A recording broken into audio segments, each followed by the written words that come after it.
Ciao, oggi sono a bordo della BMW X2.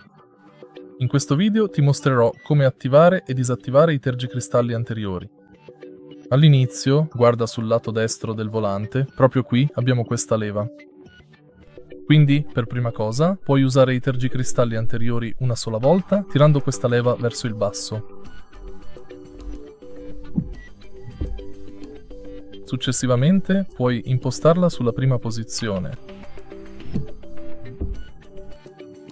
che è lenta, oppure sulla seconda posizione, che è più veloce, semplicemente tirandola verso l'alto.